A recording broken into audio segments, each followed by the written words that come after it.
a project of the Spark of Humanity Network. I'm your hostess, Danielle O'Hallisey, and for the next 25 minutes, I'll be talking about my way of fumbling through the world while looking for opportunities to practice the Spark philosophy. I'm going to read to you a little bit from the Statement of Principles that you can find on the website sparkofhumanity.net, which you can also browse for things like in the attic. There are some meditations. There's some really good stuff on there. So I do hope that you will go there and avail yourself of everything there. Statement of principle. The insight that there is a spark of humanity in everyone is the foundation of the Spark of Humanity Network. We have discovered that as we connect with and affirm the spark in others, we are claiming our personal sparks and becoming agents of transformation. As we are engaged in life and moving through our experiences in the world, we sometimes notice that our sparks have become defended, distorted, or baffled. However, we have found that they can never be extinguished or corrupted. As we claim our sparks and connect with and affirm the sparks of others, it seems that their sparks are strengthened. As we continue in the work, we encounter the flip side of this phenomenon, where we find that in claiming our sparks as agents of transformation, our own sparks are vitalized and strengthened. When we're honest, we may find that this has us bumping into our own defenses, bafflement, and distortions. All right, so where are we here? If you've been following this series, and I hope you have been, but if you haven't been, that's fine. I have been talking about individual topics and then setting myself homework for the next episode, which is every 2 weeks.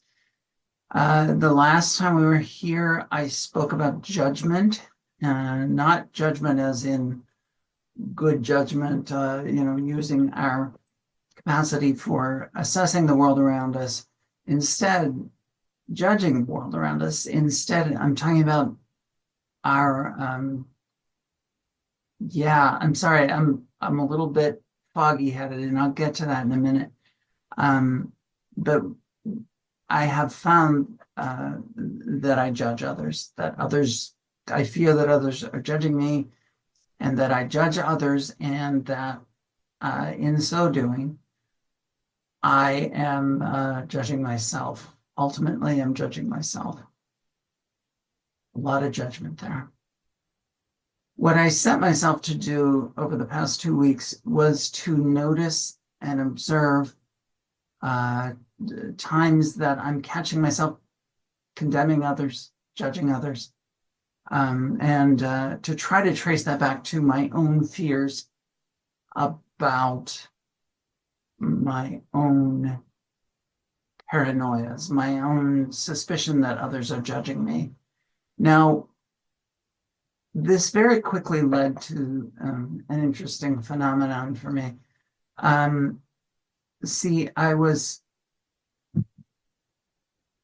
am in the process of being assessed for disability. I've been unable to return to work for the last 4 years, and it has gotten worse over time. And therefore, I am trying to get some benefits that I am not currently able to avail myself of. The interesting thing was that the Social Security Administration sent me to be assessed by a doctor, and that doctor is going to look down the list of symptoms. She's going to give me her own tests, and she's going to write an opinion for the Social Security Administration, and determine in her mind whether or not I'm entitled to benefits. This has not been easy for me. One of the things I've really struggled with is the fact that I am a worker, have been a worker my whole life. I have been able to roll up my sleeves and, and just plain do it, push myself, rally myself. And in this case, nothing has worked. In fact, it's all worked against me. My own tendency to push has actually worked very much against me.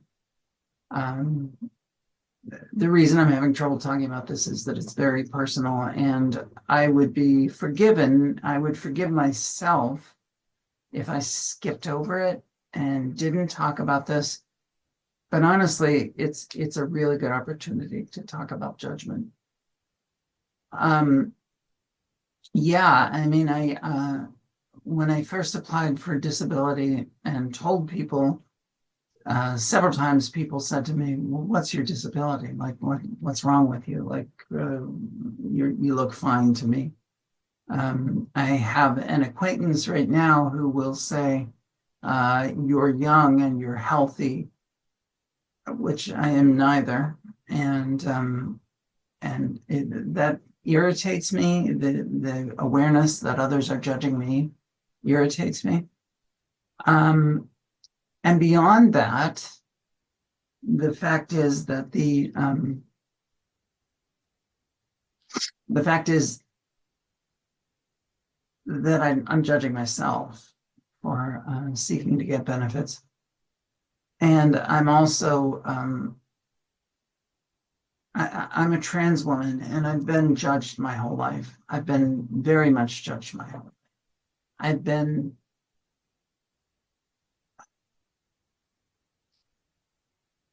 I've had to have various doctors be my judge and jury, and prison guard and executioner. I mean, here are some things that have happened to me over the years. I had to convince doctors that I was able to be on hormones. And this was back in the 90s. It was not common practice. I was fortunate that I did, in fact, have a psychologist who was familiar with the whole process, and she was able to send me to an endocrinologist and so on and so on. But every step of the way, I've had to convince others of my sincerity and my understanding of myself as a woman. And this has been painfully difficult. It's also been the case that back in the late 90s, I had a doctor. I'm in California now, but he was up at Copley Hospital. Maybe he's still there. David Roy. I'll say his name because he was wonderful. He very easily adapted to my circumstances. And, he said, yeah, okay, I can see that. And very easily transitioned his own thinking about me into a different place. And so that was wonderful back in the day. But then I went to his office one time because I had the flu, and he himself was out with the flu. And his office mate, whose name will not be spoken here, his office mate saw me. And he came in and looked at me kind of suspiciously, walked over, picked up my chart, and went through reading, looked at me disgusted, slammed the chart down on the table, and stormed out. I had to pay the copay that day. And there was very little support for trans people in those days. I look back and I can't imagine how I got through it. I really can't. It's really been one of the most difficult roads, being my age, going through transition in the 90s. It wasn't quite prehistory. I mean, there had been people transitioning since the 50s. And I first encountered the possibility of it in the 70s because I was in my teens and 20s. Anyway, it was a very, very difficult time. And each step of the way, I have had to once again demonstrate my sincerity and my willingness to, to put myself forward, to make myself known, to convince others of my sincerity. And meanwhile, I was going through being judged. I was going through losing a job because of my need to interact with the public, preventing my having that job. It really hasn't been easy. It hasn't been easy. I'm sorry. I'm feeling myself kind of escalating, so I'm trying to bring myself back down. Doctors have been the judge, jury, prosecuting attorney, and frankly, prison guard and executioner over and over and over. Even as the culture has metamorphosed, I don't know, even as the culture has changed and there's broader acceptance, and I could go into that for a while. Even as that has been happening, I'm sorry, my cat really likes to be part of these broadcasts, at least for a minute or two. But as that has been happening, I've remembered those moments in the past, and I've also not benefited from the changes because, frankly, I'm too old. I've already been through it all, and so therefore I've just had a little bit more freedom to talk about being transgender. So now the Social Security Administration sends me to a doctor to evaluate me for disability benefits, and I'm up here. I'm like freaking out. And I've already gone through all this. I've gone through it 2 years ago, and I'm kind of like, okay, this is it again. This is the process again. And they sent me to the same clinic, and I thought, well, like, what are the odds of getting the same doctor who turned me down before? Because this doctor, by the way, informed me, not in person. I mean, she was very, very sympathetic in person. But then she informed me that I'm a drug addict and an alcoholic and, a lifelong smoker, none of which is true, by the way. So I walk into the office already stressed, trying to be chatty with the assistant who is putting me through a few initial tests, weighing me, blood pressure, all that stuff. And then I walk into the office and there she is, the same damn doctor who lied about me previous time, 2 years ago. And I don't know what did this for me, but somehow a couple of loose wires crossed and I was able to say to her, wow, I had you 2 years ago when I went through this. It's so good to see a familiar face. So yeah, passive aggressive, right? But the look on her face was priceless, by the way. It was like, oh my God, I've lied about you already. And yeah. So I don't know what'll come of this. I do know that I got through it. I took some notes after I left. I got myself home. I was, if I'm here right now, I was, up, way up at the time. And I yeah, I got through it. I got through it. I got through judging myself. I got through being judged. I got through the past couple of weeks by reminding myself that I'm not a bad person for needing help.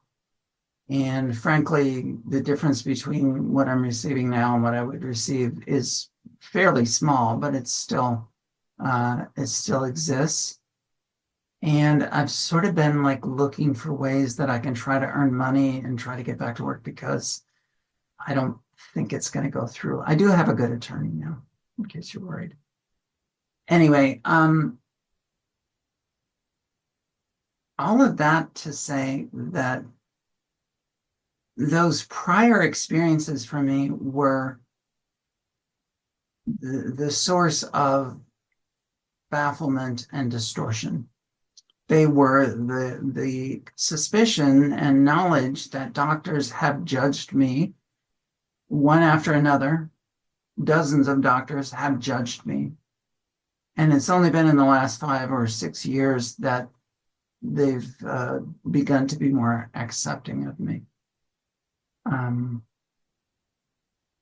But yeah, even there, I have some stories about doctors that, I don't know, a woman who was clearly from the opposite side of the political divide and who was, interestingly enough, an immigrant from Iran. And she asked me if, in fact, I could have a baby now. So that happened. Anyway, the judgment that I've received is the judgment that I bring into the world. I'm telling you this story because honestly, I don't know if anybody's watching, and I don't know. I only know that I'm here to do my own practice, to tell my own stories, to look at how that maps onto the homework of this particular 2-week period. And what I find is that I am looking out into the world. I talked about this last time. I look into the world and judge others as harshly as I believe they would judge me. The exact opposite of the golden rule.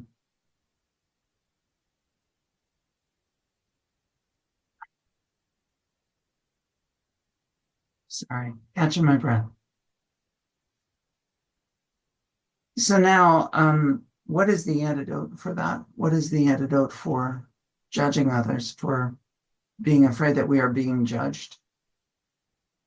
I am currently trying to practice something that's, I hate the title of this book, but it's called The New 8 Steps to Happiness. I don't know, but it's a book by a Buddhist monk, and he talks about how we are only going to be happy when we can learn to work for others' happiness.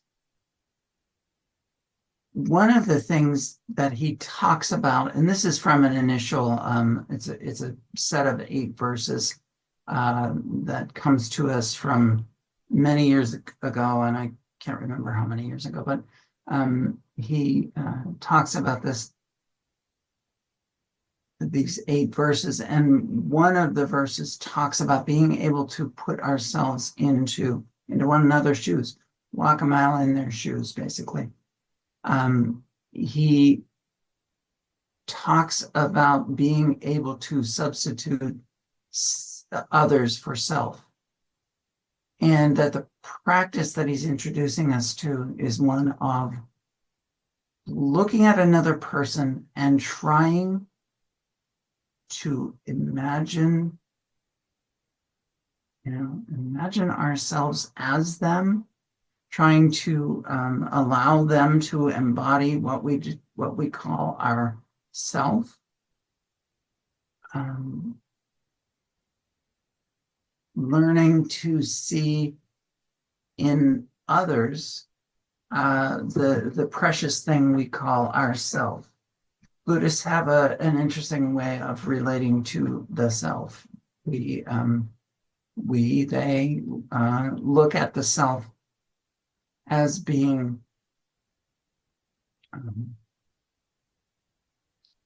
look at the self as being essentially empty. This is a whole lengthy teaching, and I'm not qualified to teach it because I have yet to directly apprehend emptiness. So in case you're worried about getting a sermon here, you won't get it from me. But it is a matter of displacing the self that we identify with into someone else. Looking at another person and seeing ourselves not through their eyes, not looking back at me, but looking at the world from their eyes, looking at the whole world from their eyes. And I mean, look, I can only do this for a minute at a time or 20 seconds at a time. It still very much eludes me. But seeing the world through someone else's eyes and genuinely trying to practice that is very good. It is very much leading to a state of empathy, a state of understanding, trying to understand their way of looking at the world, their circumstances, their perspectives. I think I've told this story before that when I began to transition, I went through a period where I had a dream where I was seated in front of the Dalai Lama, and I said, "Hey, you are the Buddha of compassion. How about teaching me to be compassionate?" And after several back and forths along those lines, he finally just kind of waved his hand, and I fell into a deeper sleep. And I woke up the next day. I had just started on hormones. I was riding high. I woke up the next day and my life went to hell. It really went to hell. I began to understand that until I could see the world through the eyes of those that I judge, those that I condemn, those that I look down upon, until I could see the world through those eyes, I could not gain compassion. And the first step to compassion, and there's a whole other conversation, but the first step to compassion is empathy. Empathy, feeling with another. Compassion also means that, so it's hard to explain. But my understanding is that empathy is the gateway to compassion. And so, this has been a tough session, and I appreciate anyone who has sat through to this point, because it again is very much my desire to do my own processing and work through my own practice through these sessions. But it's also my point to share them with you, to guide you perhaps to follow the same path that I'm following. And so here's the homework. You've seen how much I've struggled to get through this session. So it's not going to be easy. But over the next 2 weeks, I'm going to attempt for moments at a time to relocate myself within another person's self. I'm going to try to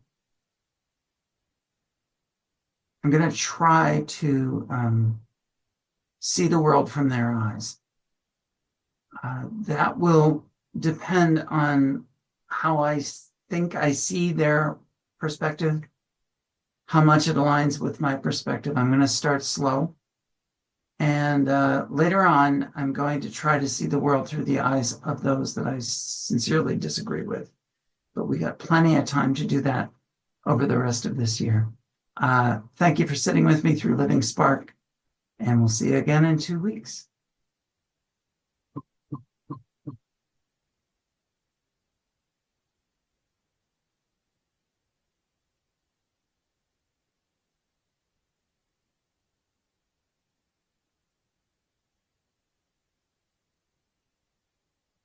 So let's call that one empathy. And thanks again, Megan, and everybody there. And I'll see you in a couple weeks.